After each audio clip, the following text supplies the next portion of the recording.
문재인 정부 부동산 자신 있다 했지만 5년간 서울 공시가 2배 껑충. 여러 언론들이 대선 전에는 아파트값 급등이 정부의 부동산 정책 실패로 야기되었다고 비판했으나 대선 후에는 수천만 원씩 호가가 뛰고 있다고 부동산 급등을 긍정적인 기사로 썼다. 몇몇 언론의 제목만 봐도 강남 3구 집값 하락 멈춤, 상승 전환 멀지 않았다. 대선 이후 기대감 확산하는 부동산 시장 등 집값 상승에 대한 긍정적 전망이 주류를 이루고 있다. 부동산 폭등 토지평등권 해상도시로 해결하자. 시간이 지날수록 감가상각이 커지며 가격이 떨어져야 하는 중고주택은 왜 폭등을 반복할까? 구독과 좋아요 눌러주세요. 첫 번째 이유는 공급과 수요의 불균형이다. KB부동산 보고서에 따르면 2021년의 전국 주택 매매 가격은 25% 상승해 지난 5년간의 상승률이 지난 1년간 나타났다.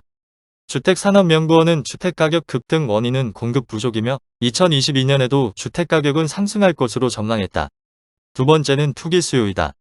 한국 사회에서 부동산 투기는 도덕적으로는 악이지만 가장 효율적인 부의 증식수단이자 경제사회적 성공수단이다. 국토는 고정되어 있고 특히 수도권 토지는 한정된 재화이기에 비트코인처럼 투기가 가능하다. 이 때문에 부동산 공급이 부족하면 정상적 수요와 투기 수요가 합해져서 부동산은 폭등하게 된다. 세 번째는 풍부한 자금이다. 수출 증가로 해외에서 들어온 자금은 넘쳐나고 중국, 일본 등의 해외 투기 자본도 합세해서 수도권 부동산 구매에 집중하다 보니 대출 규제 등 정부에서 30여 차례나 부동산 정책을 내놓아도 부동산 폭등을 막을 수 없었다. 그렇다면 어떻게 해야 부동산 폭등을 막을 수 있었을까? 그 대안으로 토지평등권을 주장하기도 한다. 토지를 공평하게 나눌 수는 없으니 토지세를 부동산 가격의 1.5에서 2% 정도 걷어서 전 국민에게 기본소득으로 지급하자는 것이다. 땅을 소유한 만큼 지대세를 내게 하고 이 세금을 사회 구성원 모두가 공유할 수 있게 하는 것, 이른바 토지평등권 기본소득을 주장한다. 다른 방법으로는 간단하게 토지를 무한대로 확장할 수 있는 해상도시로 해결하면 된다.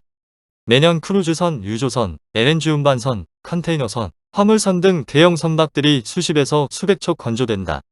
반대로 말하면 매년 수백 척의 중고선박이 거래되고 폐선은 고철 가격으로 팔린다.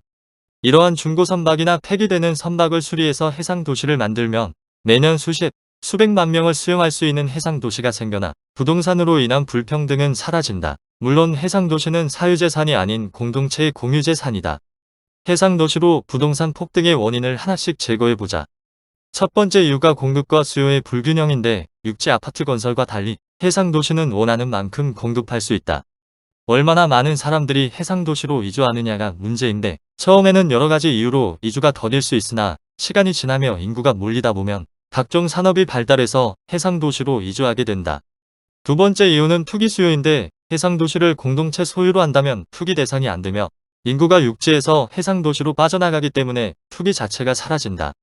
다주택자들은 임대사업을 하는데 고액을 임대료를 부담하는 임차인이 무료나 저렴한 임대료의 해상도시로 빠져나가니 임대사업을 지속할 수 없어 매물로 내놓게 되며 이마저도 구입 수요가 줄어들어 부동산은 점진적으로 하락하게 된다. 세 번째 원인은 풍부한 자금인데 수익성이 떨어지는 육지 부동산 대신 해상도시로 자금이 몰리게 되면 육지 부동산의 투기는 완전히 사라진다. 농지를 주거단지 산업단지로 개발하면 다시 농지로 되돌리기 어려우니 주거와 산업은 해상도시에서 하고 육지는 농지로 남겨야 한다. 지역 격차 해소. 전국의 지방인구가 수도권으로 몰리며 수요의 증가로 부동산이 폭등했다.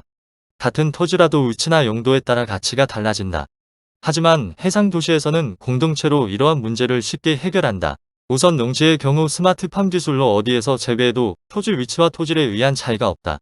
해상도시이기에 주거지에서 농업선박까지의 거리도 비슷해 운반비는 육지와 달리 차이가 없다.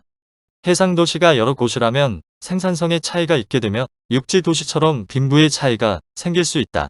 하지만 공동체임으로 해상도시 거주자들을 주기적으로 다른 공동체로 파견 보내어 팔도를 이주하며 두루 살게 하면 지역 간 빈부격과가 줄어들고 지역 감정이 완화되며 전국을 여행하며 살게 된다. 불평등, 양극화 해소.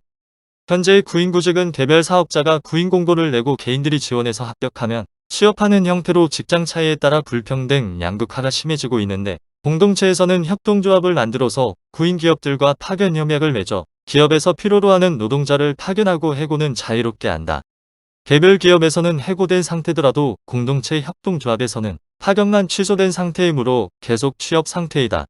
미파견 상태일 때는 단순 증인 농업, 축산업, 양식업 등 공동체 사업에서 일하다가 다른 기업에서 파견 요청이 있으면 파견 근무한다. 이렇게 하면 휴직 없이 지속적 노동이 가능하며 65세 이상까지 근무 가능하다.